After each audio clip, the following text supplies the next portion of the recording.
Assalamualaikum warahmatullahi wabarakatuh. Selamat malam kepada Ibu Suwartini selaku dosen pengampu mata kuliah ilmu negara. Perkenalkan, nama saya Immanuel Renaldo Runtu. NIM saya 21301499. Pada malam hari ini saya akan membawakan presentasi tentang teori kekuasaan dan ajaran kedaulatan. Teori kekuasaan diartikan sebagai kemampuan untuk mempengaruhi orang lain, kelompok lain sesuai dengan kehendak pemegang kuasa itu sendiri. Dan juga menurut Surjono Sukanto, kekuasaan diartikan sebagai kemampuan seorang mempengaruhi tingkah laku orang lain sedemikian rupa sehingga tingkah laku tersebut menjadi sesuai dengan keinginan dan tujuan dari orang yang punya kekuasaan tersebut. Kekuasaan menurut sifatnya dibagi menjadi 3. Menurut Billing, yaitu sifat kekuasaan yang fundamental, kekuasaan yang abadi, dan multiform. Kekuasaan juga bersifat netral selama tidak digunakan untuk tujuan tertentu. Ada banyak sekali teori pembenar kekuasaan. Teori teokrasi dari teokrasi teori yang dimana di dalamnya ada teori teokrasi langsung, teokrasi tidak langsung.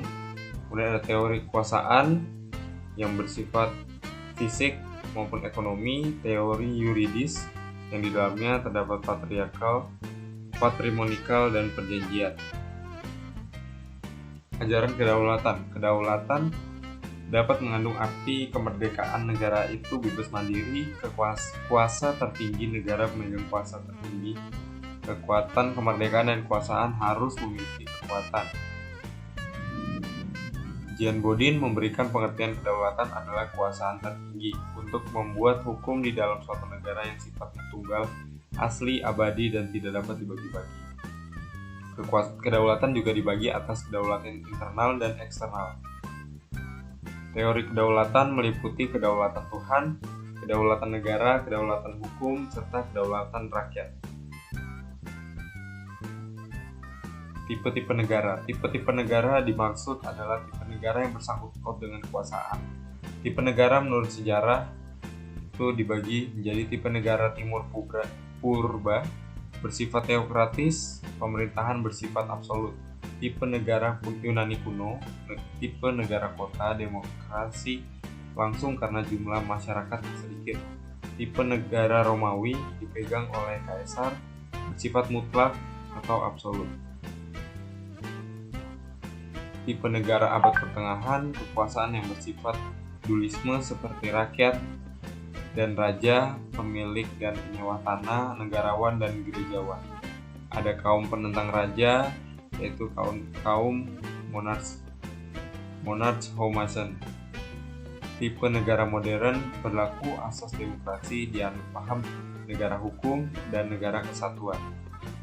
Dan masih banyak lagi tipe-tipe negara lainnya. Klasifikasi negara. Teori bentuk negara. Bentuk negara adalah pengelompokan negara berdasarkan kriteria distribusi kekuasaan antar berbagai tingkat pemerintahan dalam suatu negara. Bentuk negara sendiri merupakan batas antara peninjauan secara sosiologis dan peninjauan secara yuridis. Bentuk pemerintahan adalah suatu istilah yang digunakan untuk merujuk pada rangkaian institusi politik yang digunakan untuk mengorganisasikan suatu negara untuk menegakkan kuasaannya di atas suatu komunitas politik. Sementara sistem pemerintahan adalah sistem yang dimiliki dan digunakan oleh pemerintah untuk mengatur pemerintahan negara. Demikian presentasi saya mengenai teori kekuasaan dan ajaran kedaulatan. Sekian dari saya. Terima kasih. Assalamualaikum warahmatullahi wabarakatuh.